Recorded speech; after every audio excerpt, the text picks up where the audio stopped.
I'm Alara Williams, and by 30, I had everything I thought would finally make my parents proud. A senior role at a top tech firm, financial freedom, and a penthouse overlooking the Charles River. But to them, none of it mattered. Because the only child who ever truly existed was my brother, Finn, the golden boy. At his 35th birthday, surrounded by relatives who treated my success like a threat, my parents made a public demand. Let Finn move into my home, just until he gets back on his feet.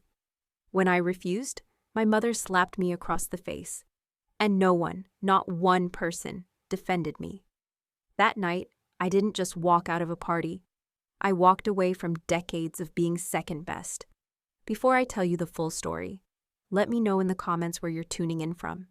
And if this story grabbed you, give it a like and subscribe to see how I faced the ambush no one saw coming. Growing up in our quiet, historic town of Willow Creek, Massachusetts, the pattern was established early. Finn, my older brother by 3 years, was the firstborn, the son my parents, Evelyn and Robert, had always dreamed of. I came along a few years later, the daughter they never quite seemed to know what to do with.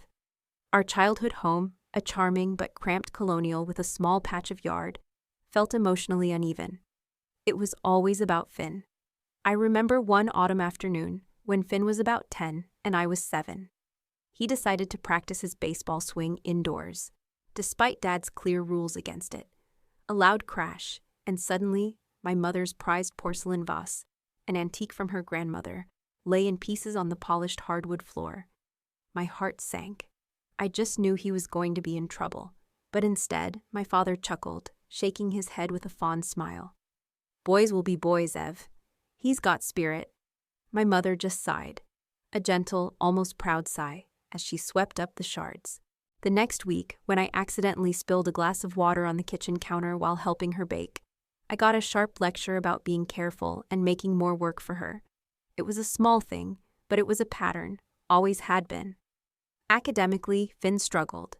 He'd bring home report cards littered with D's and C's, especially in math and science.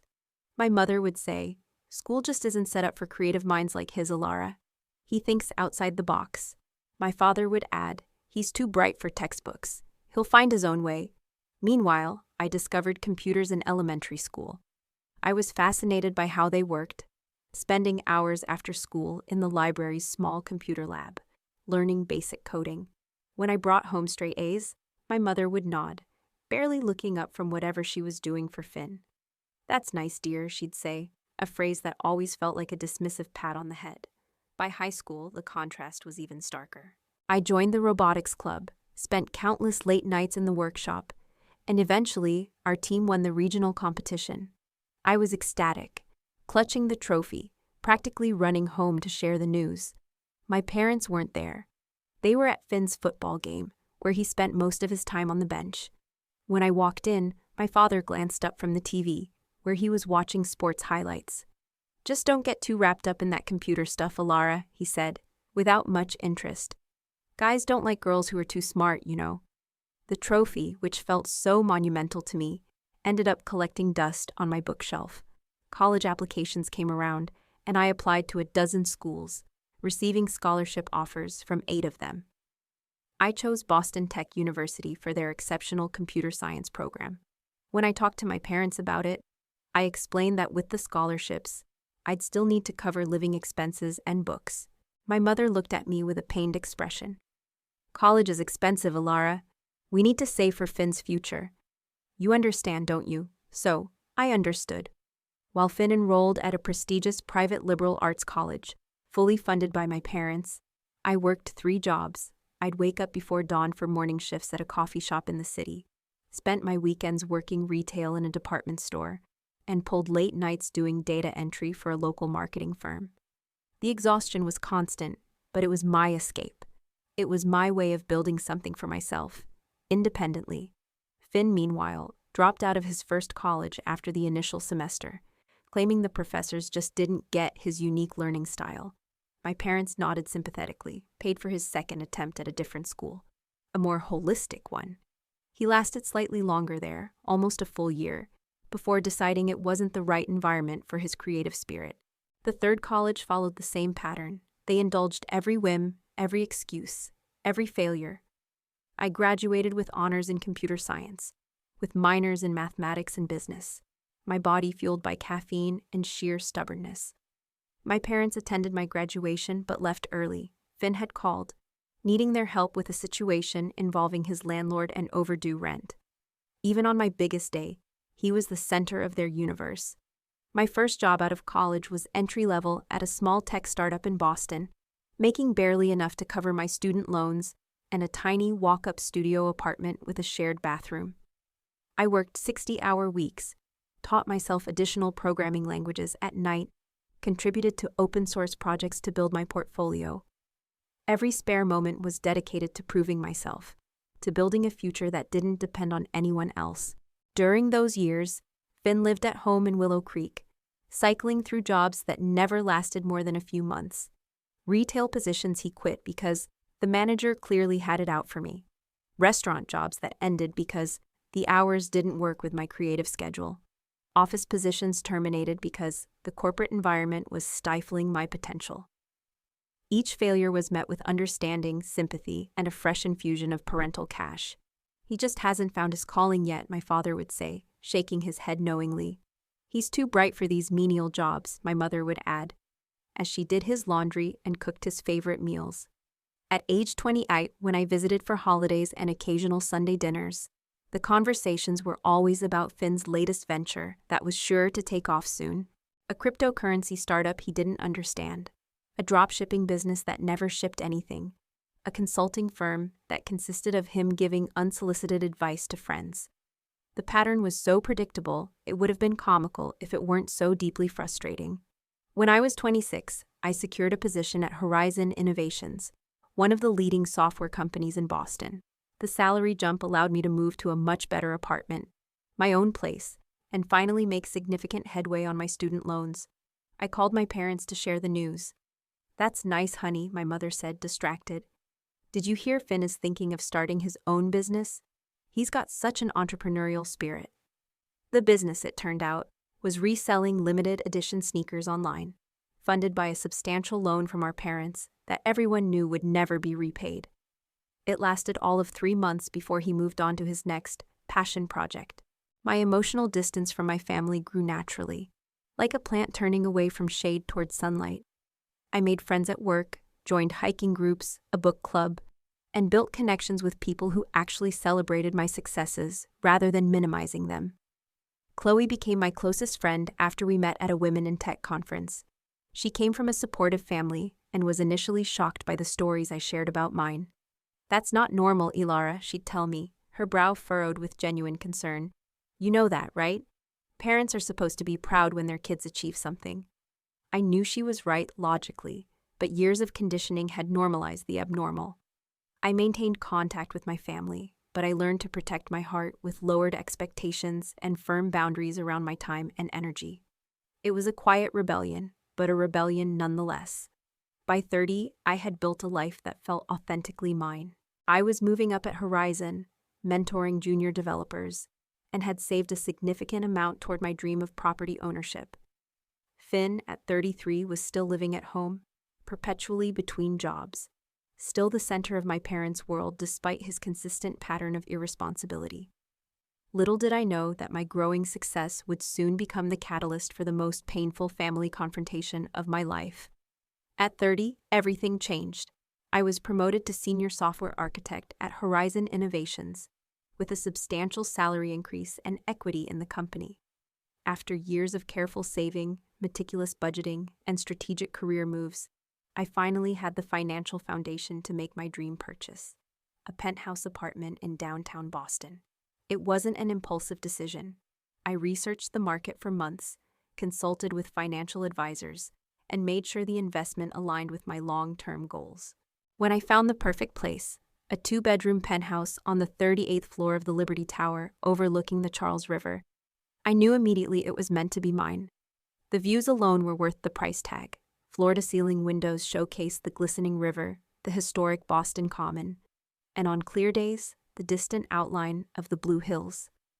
The open-concept living area flowed into a gourmet kitchen with sleek quartz countertops and high-end stainless steel appliances.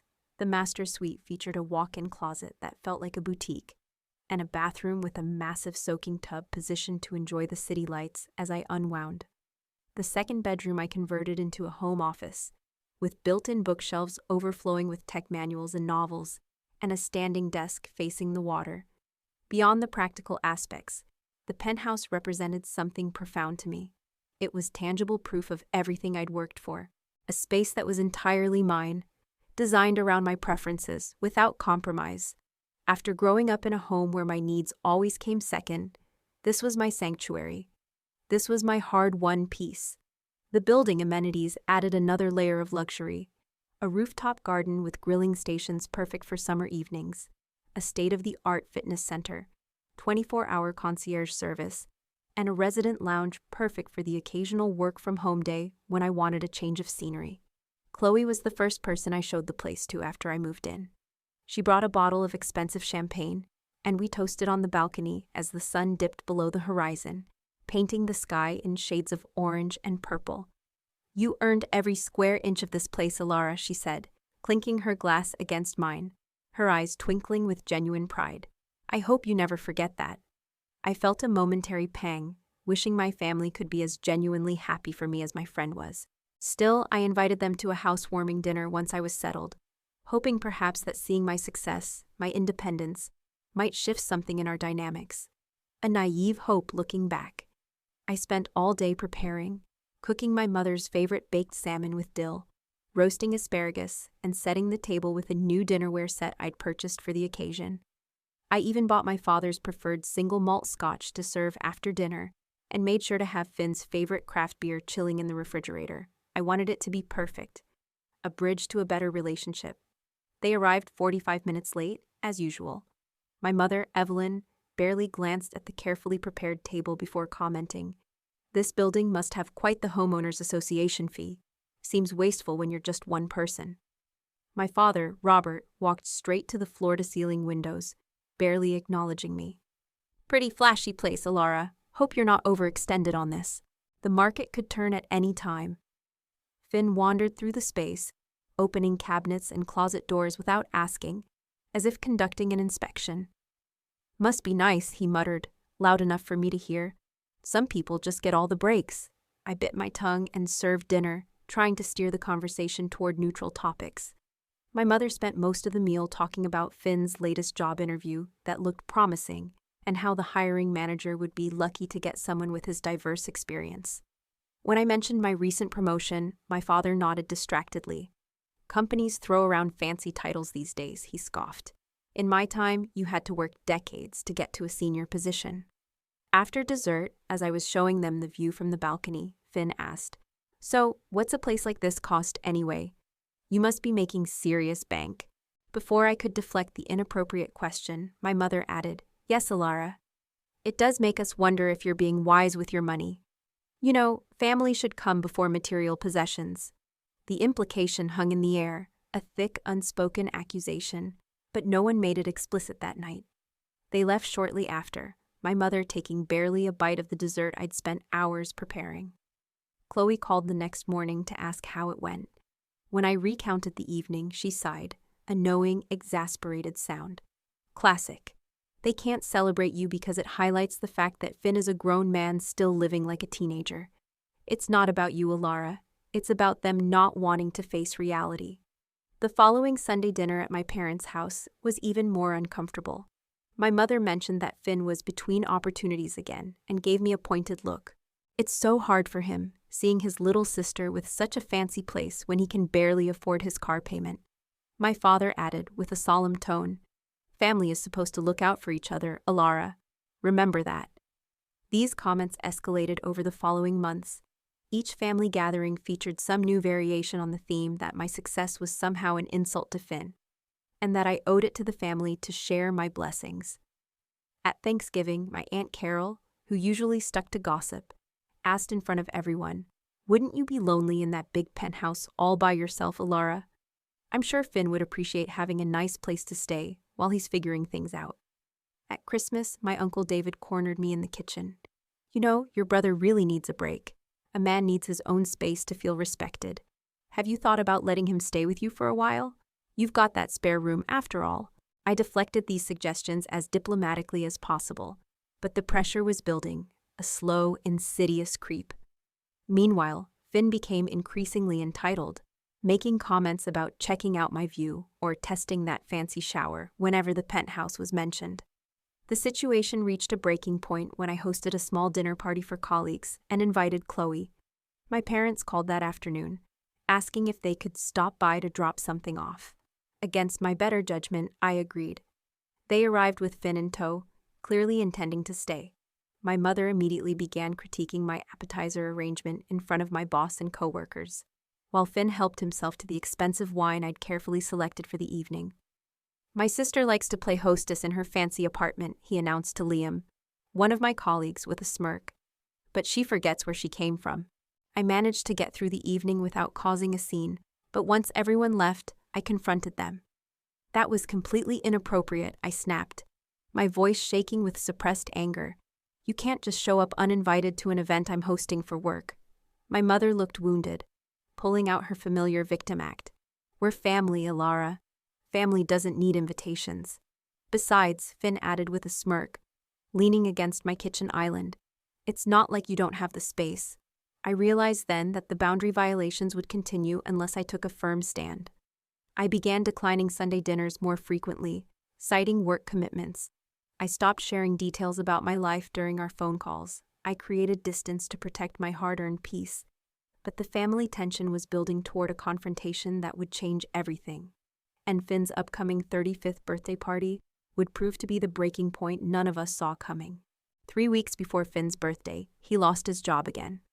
This time, it was a position at his friend's father's insurance company, a job practically handed to him on a silver platter.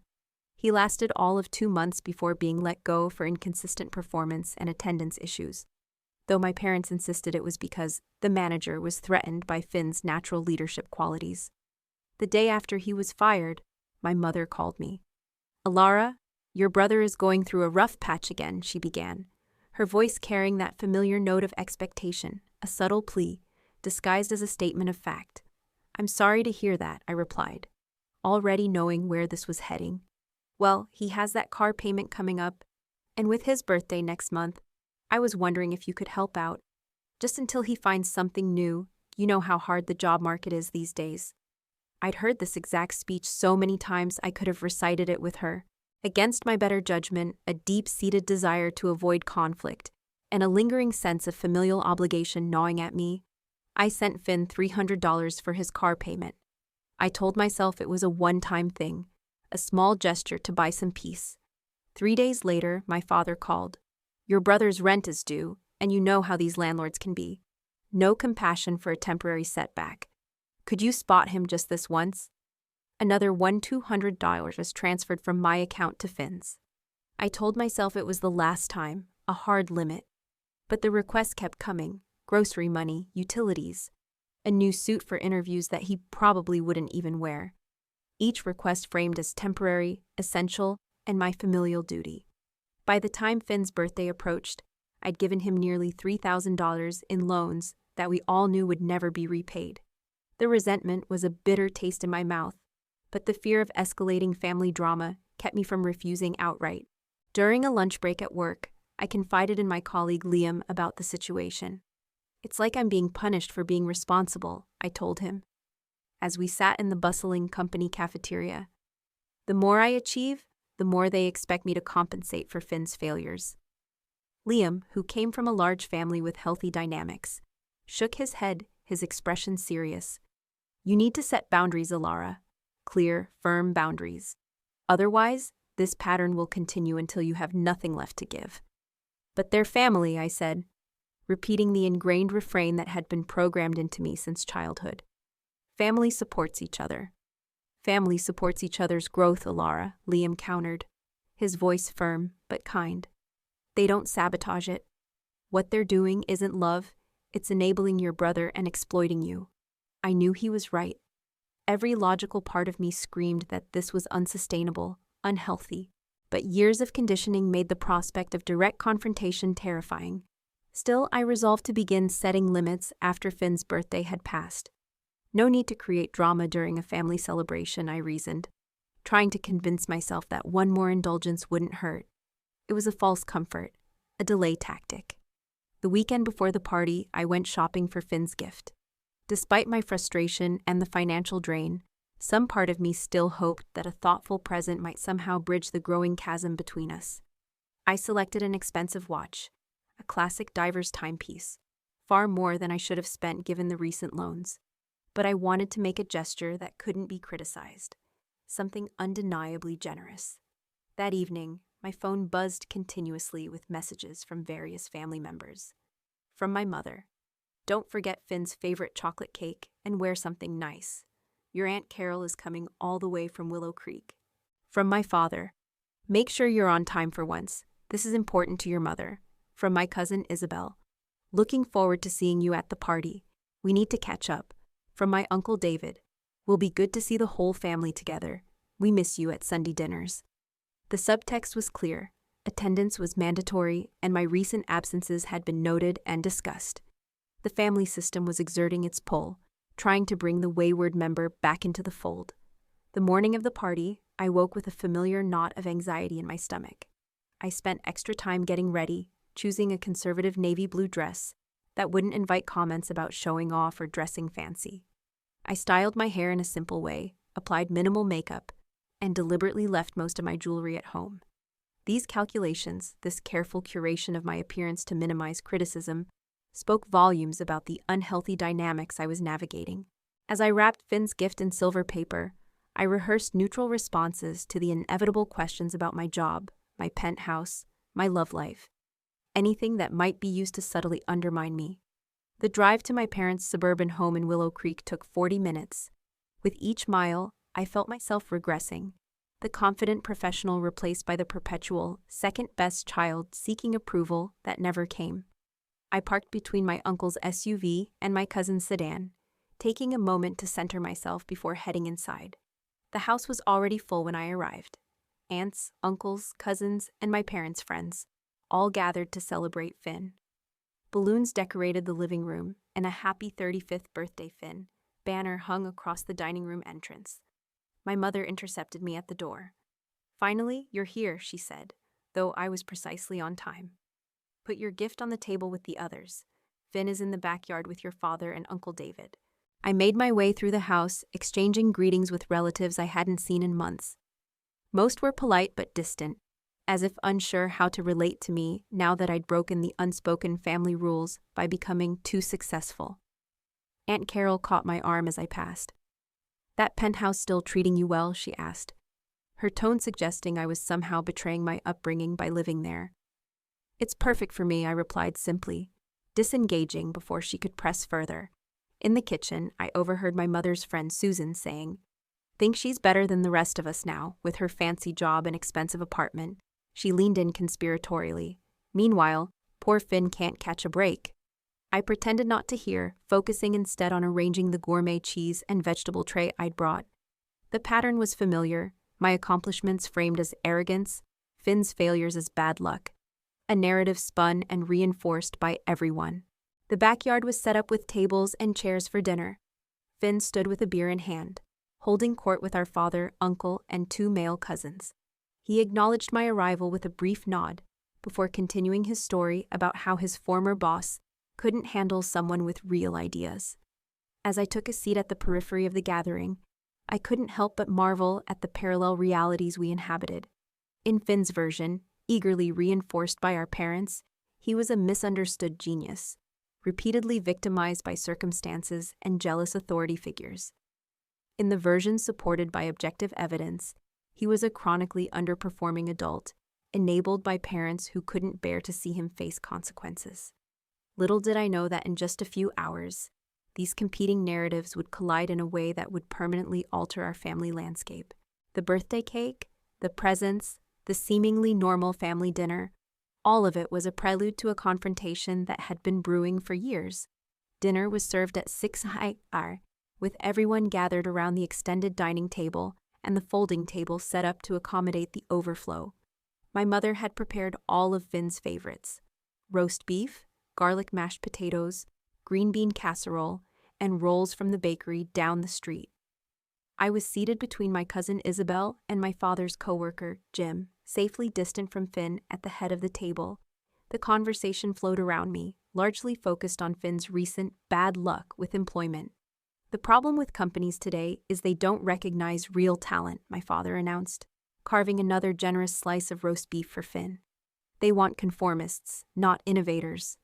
Exactly, Finn agreed, already on his fourth beer, his words starting to slur slightly. That insurance job was soul-crushing anyway. I've got bigger plans. What sort of plans? I asked, genuinely curious if he had developed any realistic goals, any actual direction. The table fell momentarily silent, as if my question itself was an act of aggression, an unwelcome interruption to the established narrative. Finn recovered quickly, though. I'm exploring several opportunities, he said vaguely, waving his hand dismissively. High-level stuff. My mother jumped in, eager to fill the silence. Finn has always had an entrepreneurial spirit. He just needs the right platform to showcase his abilities. I nodded and returned to my meal, the familiar script playing out exactly as expected. No one asked about my work or life, my promotion, my projects. My role at these gatherings was audience, not participant. After dinner came cake, the decadent chocolate mousse from Finn's favorite bakery that cost my mother nearly $100, and then presents. Finn opened each gift with the entitlement of someone who expected nothing less, offering perfunctory thanks before moving impatiently to the next box. When he opened my gift, the expensive watch I'd chosen carefully, based on a style he had once admired, he barely glanced at it before setting it aside with a brief, "Thanks, sis." My mother, noticing his tepid response, quickly added, "Isn't that thoughtful of your sister, Finn? She knows how much you appreciate quality timepieces." He just grunted in response. The gift opening concluded, and I thought the evening was finally winding down. I was already calculating when I could politely leave without comment, preparing my polite excuses about an early morning meeting. That's when my father stood and tapped his glass with a spoon. "If I could have everyone's attention," he said, his voice carrying across the now quiet room.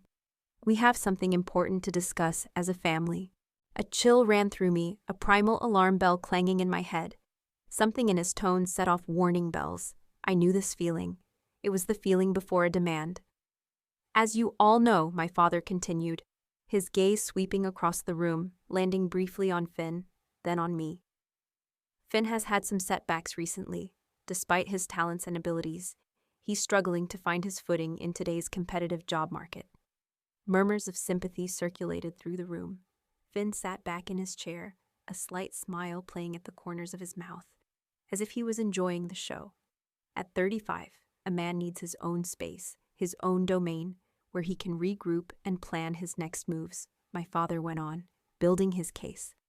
Unfortunately, with the current housing costs and Finn's temporary financial situation, that's been difficult. My stomach tightened as I began to see exactly where this was heading. It was like watching a slow-motion car crash. My mother stood up beside my father, placing a hand on his arm, her expression solemn.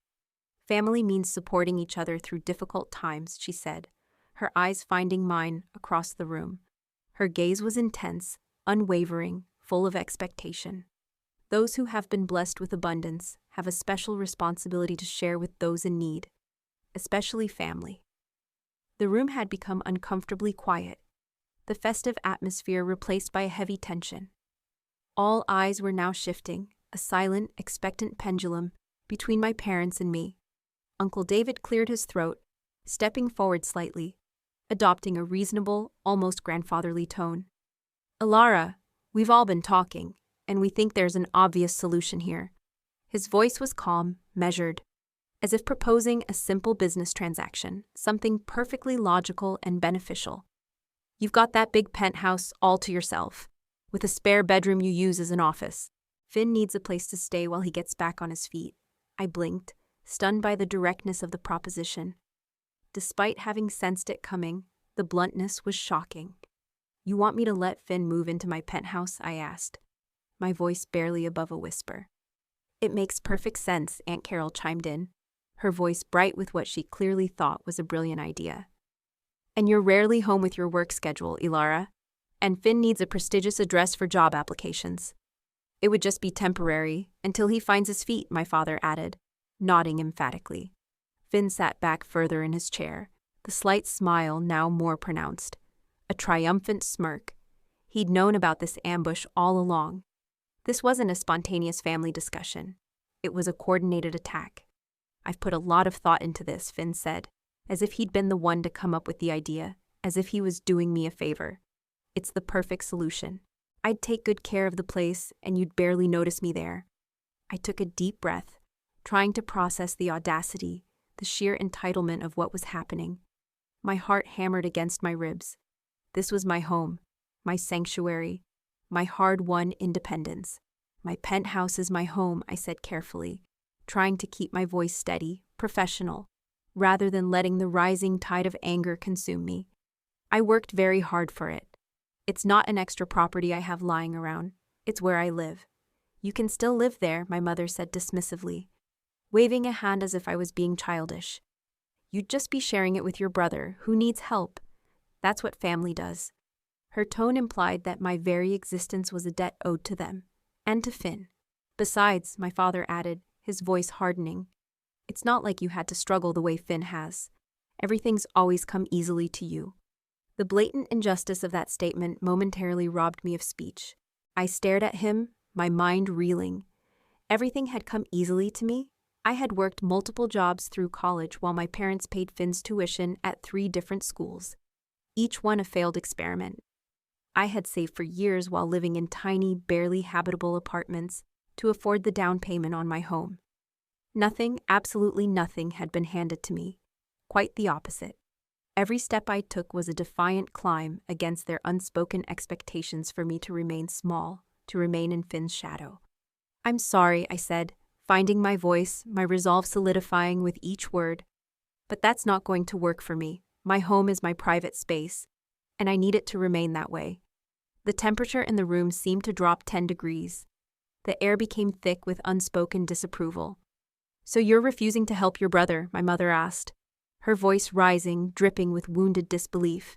After everything we've done for you? I've helped Finn repeatedly, I replied, fighting to keep my tone even, to stay calm in the face of their escalating aggression.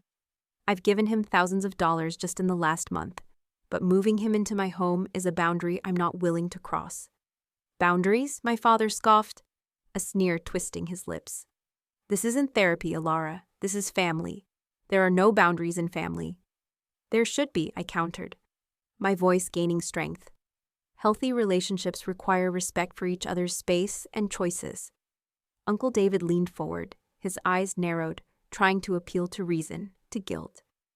Listen, Alara, no one's asking you to give up your penthouse, just to share it until Finn gets on his feet. 6 months, tops. We all know it would never be 6 months, I said, the words escaping before I could filter them. A truth that hung in the air, undeniable. And it's not just about time.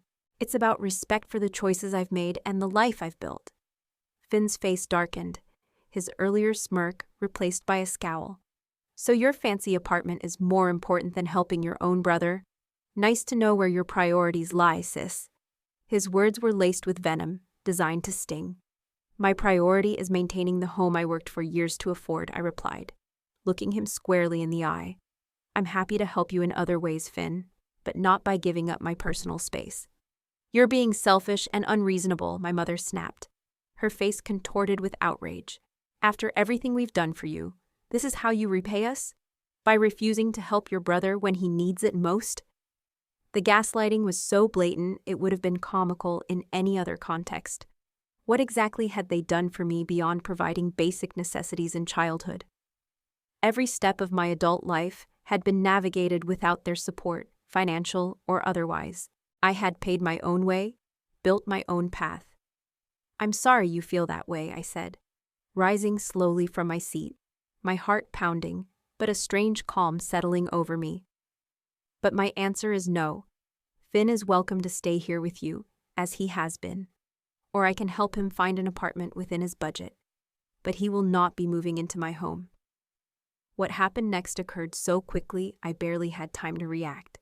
My mother, Evelyn, crossed the room in 3 quick strides. Her face was contorted with rage, a mask of pure fury I had rarely seen directed so openly at me. Then a sharp, stinging pain exploded on my left cheek. The crack of the slap echoed in the sudden silence of the dining room.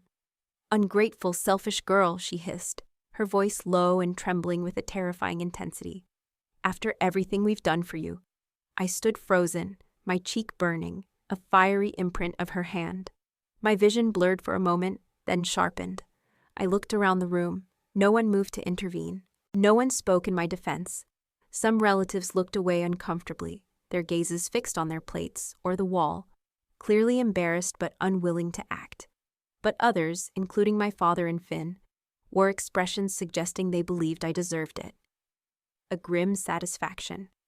In that crystallizing moment, a searing clarity cut through years of conditioning, through all the fear and guilt. I saw my family with perfect clarity for perhaps the first time. This wasn't love. It wasn't even family in any meaningful sense of the word. It was a system of control and exploitation that I had participated in for far too long. A system where I was the resource, the scapegoat, the one who was supposed to sacrifice everything for the golden child. Without another word, without a single backward glance, I picked up my purse from the chair, turned, and walked out. I closed the door quietly behind me, not slamming it, not making a dramatic exit, just a quiet, definitive closing.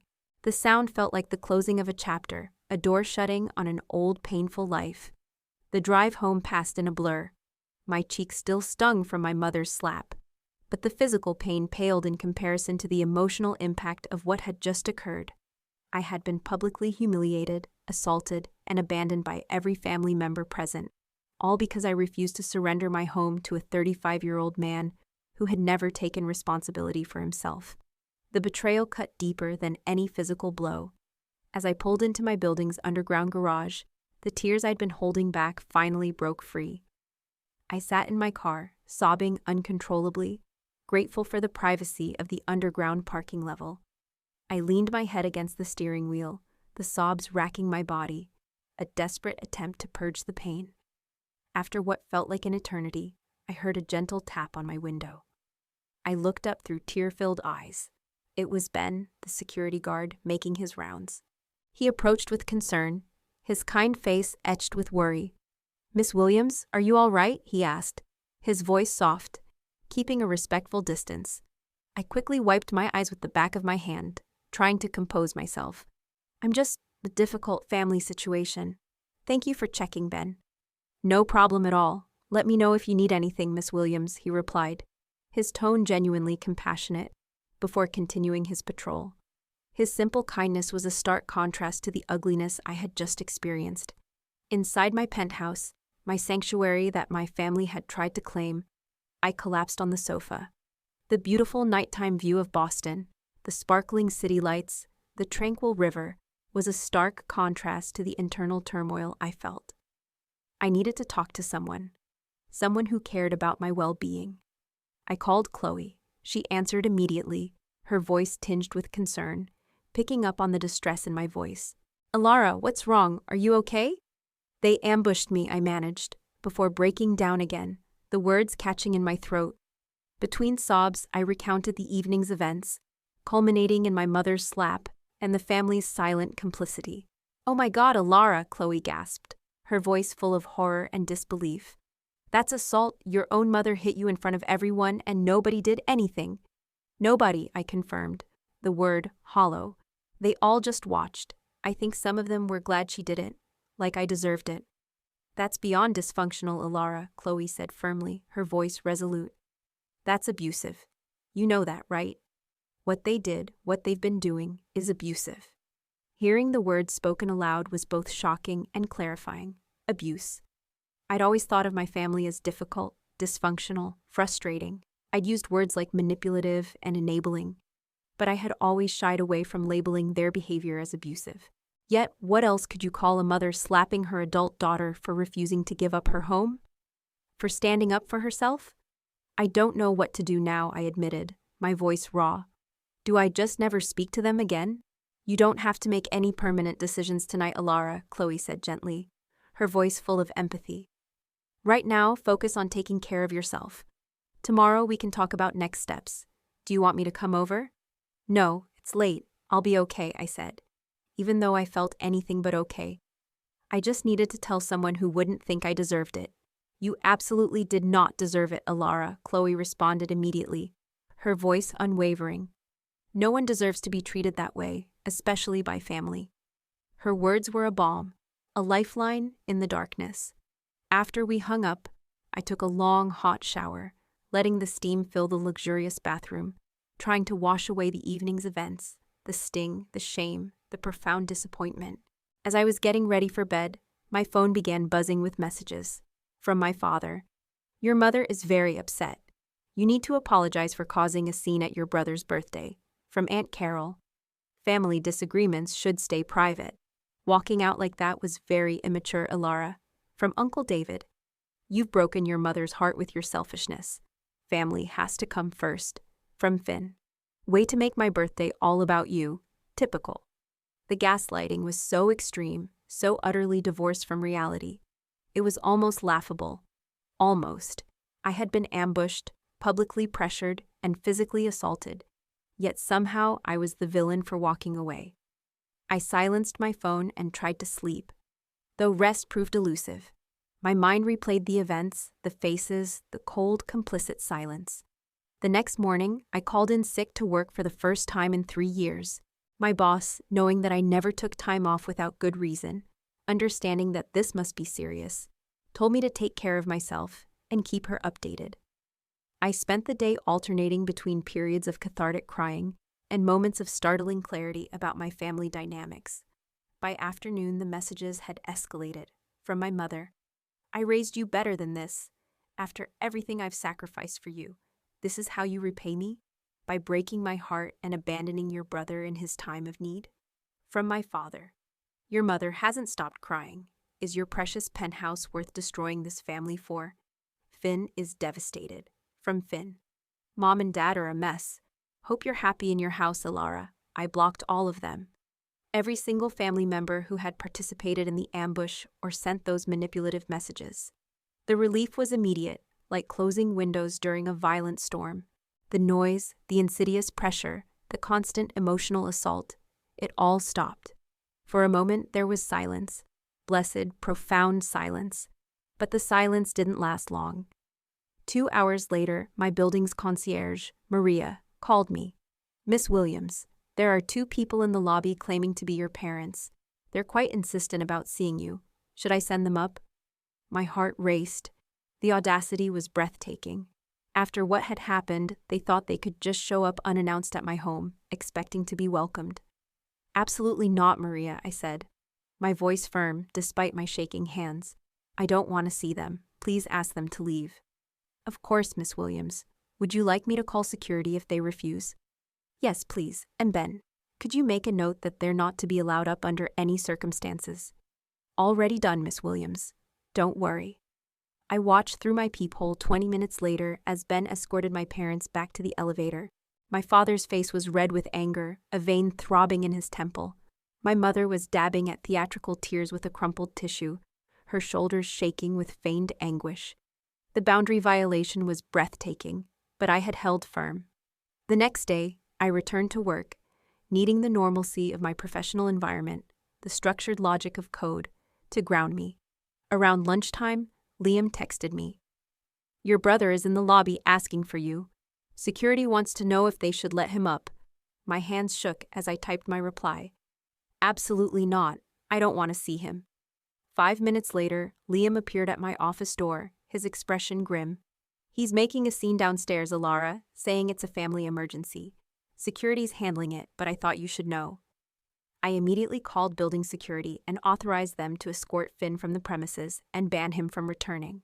The humiliation of having my family drama spill into my workplace, affecting my professional reputation, was excruciating.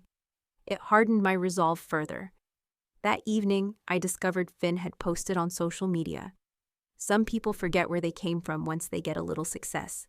Sad when your own sister values material possessions over family. Put family first in fa. Disappointed. The post had comments from various relatives and family friends, all expressing sympathy for poor Finn and disappointment in me. The public shaming was clearly intended to pressure me into compliance through embarrassment.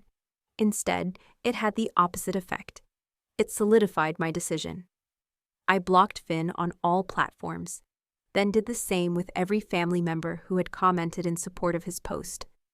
The relief was immediate, palpable, like closing windows during a storm. The torrent of negativity stopped. The next escalation came in the form of a certified letter from a law firm I'd never heard of.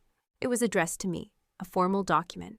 The letter claimed I had made legally binding verbal commitments to provide housing for Finn, and it demanded I honor these commitments immediately or face legal action. I almost laughed out loud at the absurdity. I had made no such commitments, verbal or otherwise. Still, the implied threat was clear: submit to family demands or face continued harassment, possibly even a lawsuit. It was time to take more decisive action to protect myself. My family had shown they would not respect my boundaries voluntarily. I would need to enforce them with whatever means necessary. The morning after receiving the ridiculous legal threat, I called Dr. Anya Sharma, a therapist I'd seen briefly a few years earlier for work-related stress. I remembered her as kind, insightful, and direct. She fit me in that afternoon, and I arrived at her comfortable, calming office, clutching the threatening letter like evidence at a trial. "I'm not sure if you remember me," I began, my voice trembling slightly. "Of course I do, Alara," she replied warmly, her eyes compassionate behind her glasses. "What brings you back after all this time?"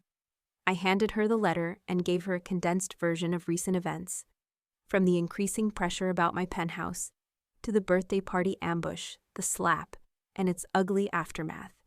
Dr. Sharma read the letter carefully, her expression growing more concerned with each paragraph. When she looked up, her eyes were compassionate but direct. "Alara," she said, her voice firm, "this is textbook emotional abuse and manipulation. The physical assault, and yes, your mother slapping you is assault, takes it to another level entirely. I keep thinking I must be overreacting," I admitted, the old conditioning still whispering doubts in my mind. "They're my family. Shouldn't I be more understanding of their concerns?" "What you're experiencing is the result of lifelong conditioning," Dr. Sharma explained, leaning forward. "You've been programmed to put your family's wants, particularly your brother's, above your own legitimate needs and well-being. That's not normal or healthy family behavior." Over the next hour, we dissected patterns I'd normalized for decades. The golden child scapegoat dynamic between Finn and me.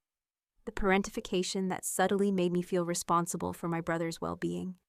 The emotional manipulation tactics my parents employed. The guilt trips, the victimhood, the passive-aggressive comments, the overt demands masked as love. "What you're describing isn't just dysfunctional, Alara," Dr. Sharma explained, her words precise and validating. "It's a textbook case of a narcissistic family system. Your brother as the golden child, you as the scapegoat who can never do enough. Your parents as the enforcers of this unhealthy dynamic." Something clicked into place. Hearing her professional assessment, validated by clinical terms, was profoundly liberating. This wasn't just my perception or oversensitivity. These were recognized patterns of dysfunction that had names and, crucially, treatment approaches. "So what do I do now?" I asked, a glimmer of hope breaking through my despair. "First, recognize that you cannot change them," she said firmly. "Your parents and brother have benefited from this dynamic for decades.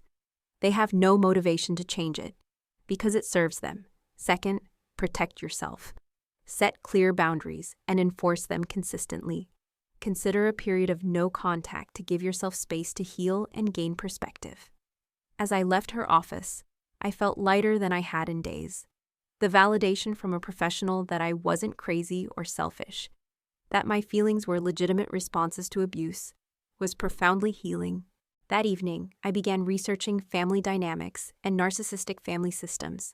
The literature described my experience with such accuracy it was unsettling. Like reading a case study about my own life. I found online support groups for adult children of narcissistic parents and spent hours reading stories disturbingly similar to mine. I was not alone. The next day, I contacted a security consultant recommended by my company and had additional measures installed at my penthouse: a doorbell camera, enhanced locks, and a strict security protocol with my building's front desk.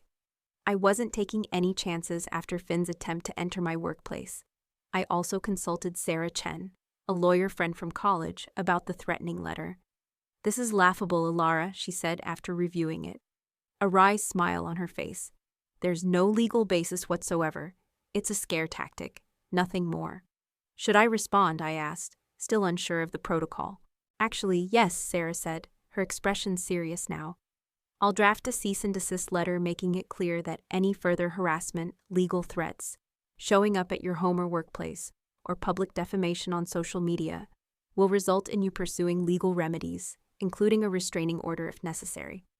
The formal response felt empowering.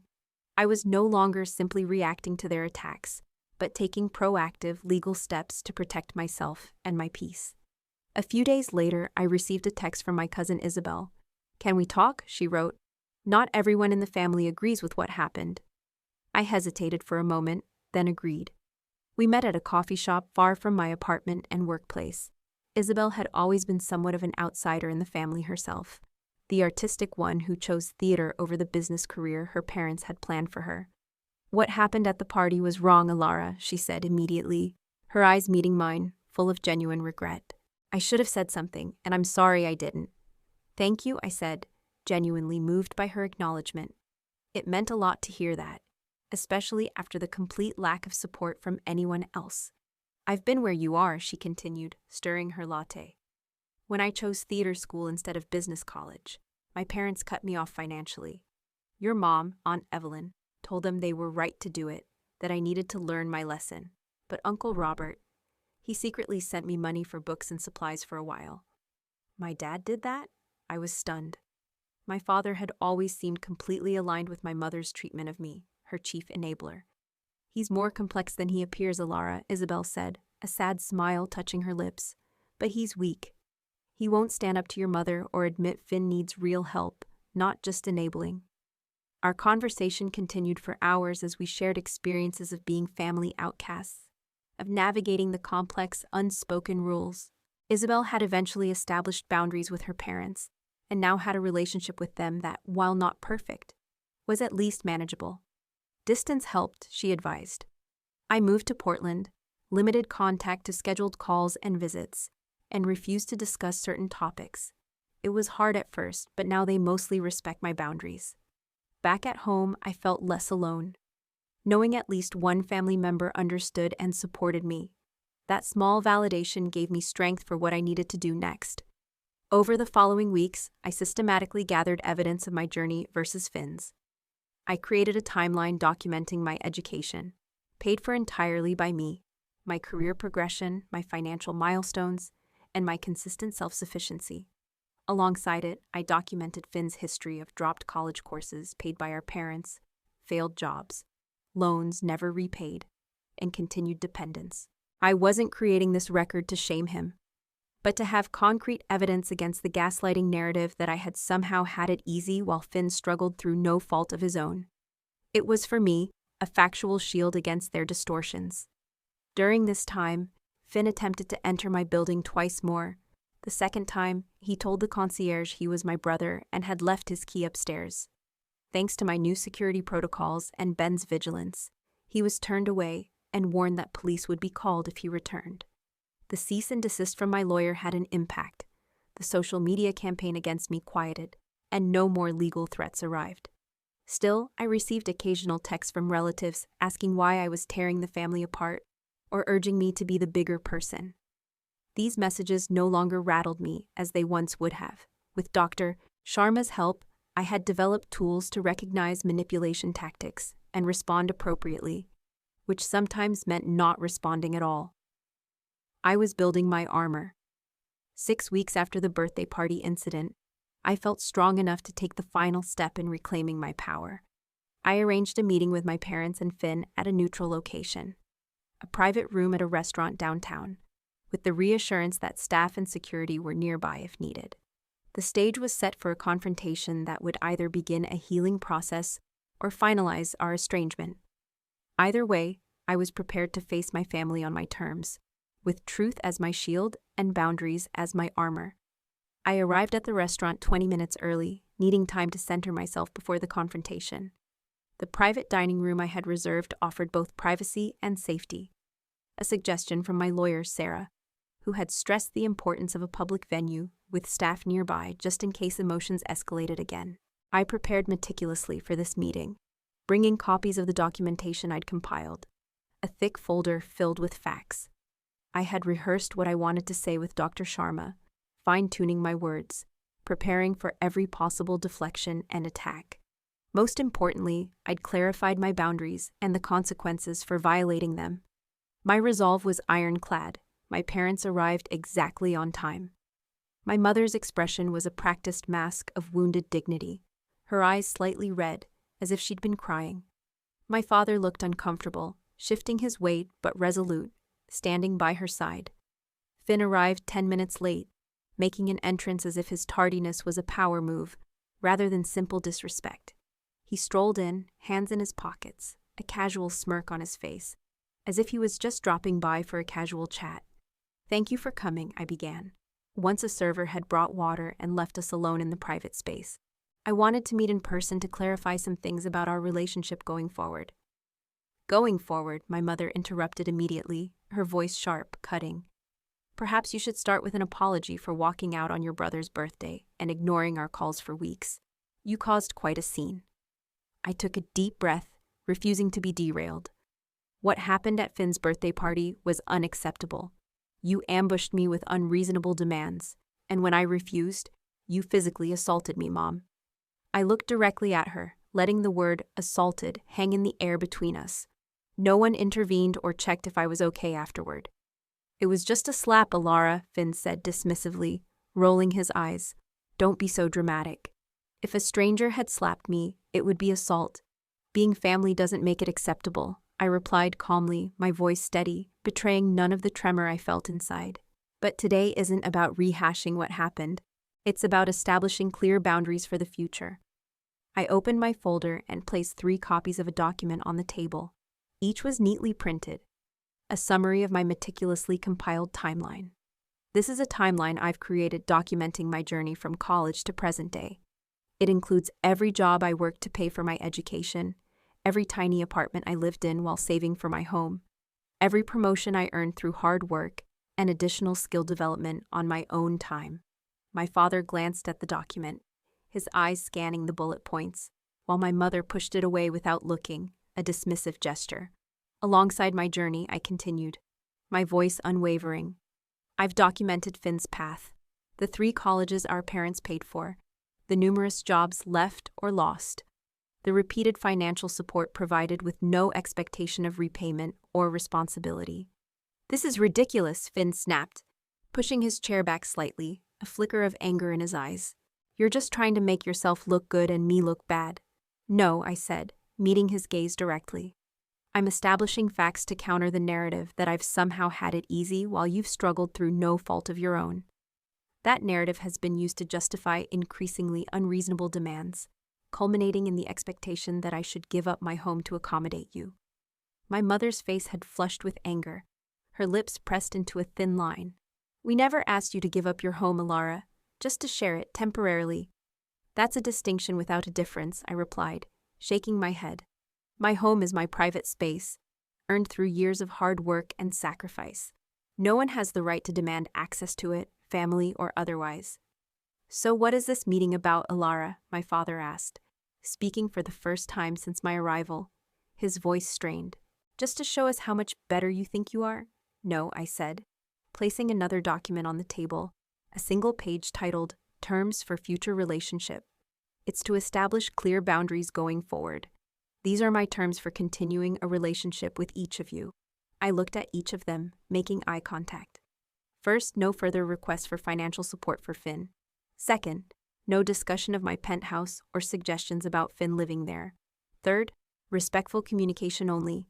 No verbal abuse, physical aggression, or manipulation.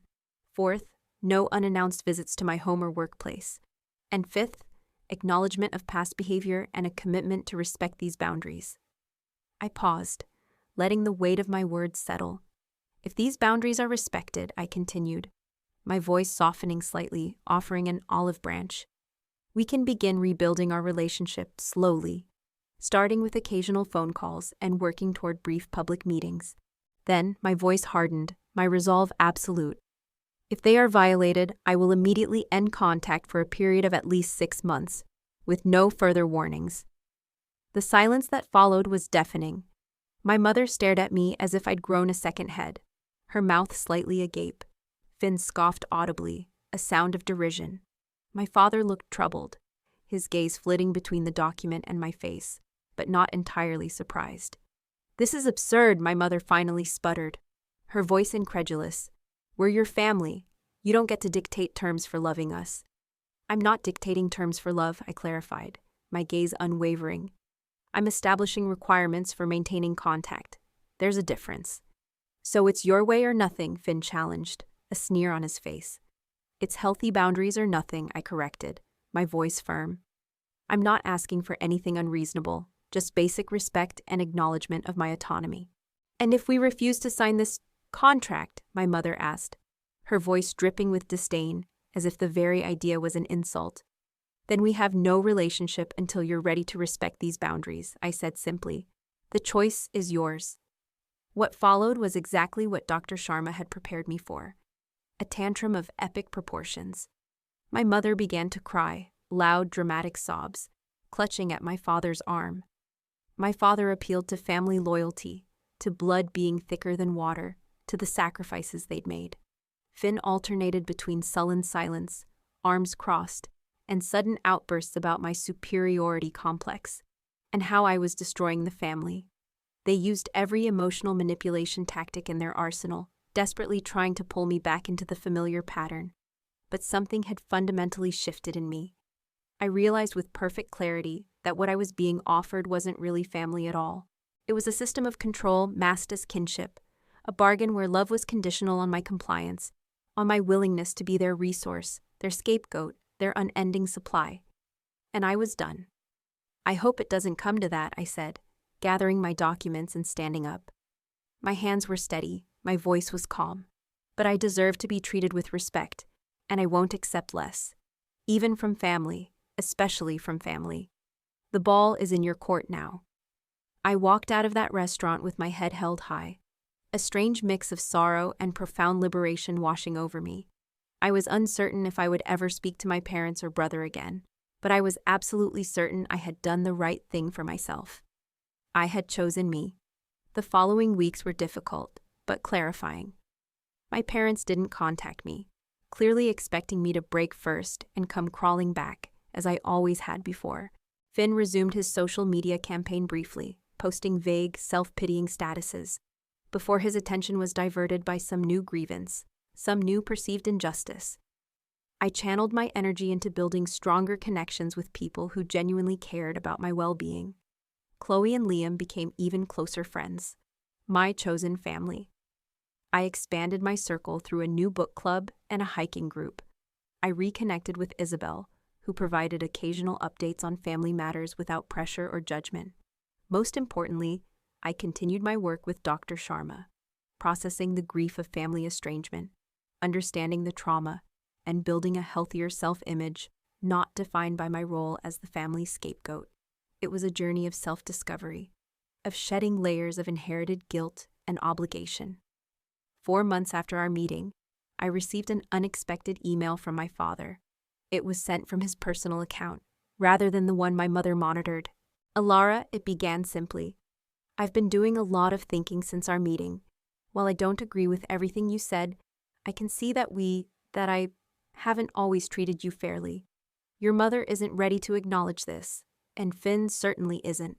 But I wanted you to know that I'm proud of what you've accomplished, and I respect the strength it took to stand up for yourself. If you're willing, I'd like to talk sometime. Just the two of us." It wasn't a complete acknowledgement, not a full apology, but it was a start, a crack in the wall. After consulting with Dr. Sharma, I agreed to meet him for coffee the following week, with cautious optimism but firm boundaries intact. Our conversations were tentative at first, then slowly, carefully, we began to rebuild something new, something based on a fragile mutual respect. Around the same time, something shifted for Finn as well, though not because of any great epiphany about our relationship or his own behavior. With his primary enablers, our parents, finally running out of patience and resources, and his secondary support, me, firmly unavailable, he finally had to face reality. He took an entry-level position at a local retail store and moved into a modest apartment in Willow Creek with a roommate. It wasn't a grand success story, but it was a start, a flicker of self-sufficiency. 6 months after the confrontation at the restaurant, I hosted a small dinner party in my penthouse for my chosen family, friends who supported me unconditionally, who celebrated my successes, and who respected my boundaries without question. As we enjoyed wine on the balcony, overlooking the Boston skyline, the city lights twinkling like scattered diamonds, Chloe raised her glass. To Alara, she toasted, her voice warm and full of affection, who taught us all what real strength looks like. Later that evening, after everyone had left, I stood alone on that same balcony, reflecting on the journey of the past year. The penthouse around me was more than just luxury real estate. It was a symbol of everything I'd overcome, every obstacle I'd navigated, every boundary I'd established. My relationship with my parents remained complicated. My father and I were rebuilding slowly, on new and healthier terms. My mother had made a few tentative overtures, though still without acknowledging her behavior or the abuse. Finn and I remained estranged, which brought both sadness and a profound sense of relief. But for the first time in my life, I felt completely at peace with who I was. I had learned that true family isn't defined by blood or obligation, but by mutual respect, support, and a love that doesn't come with conditions. I had discovered that sometimes the most loving thing you can do for yourself and others is to stand firm in your truth and require that your boundaries be respected. As I watched the city lights twinkle below, I realized that the most valuable property I owned wasn't this beautiful penthouse, but the sense of self-worth I'd fought so hard to reclaim. Have you ever had to set difficult boundaries with family members? How did you handle the situation? And what did you learn from the experience? I'd love to hear your stories in the comments below. If this story resonated with you, please give it a like and subscribe to hear more stories like this one. And if you know someone who might need to hear this message about setting healthy boundaries, please share this video with them. Thank you for listening to my journey, and remember that you deserve respect and love without conditions.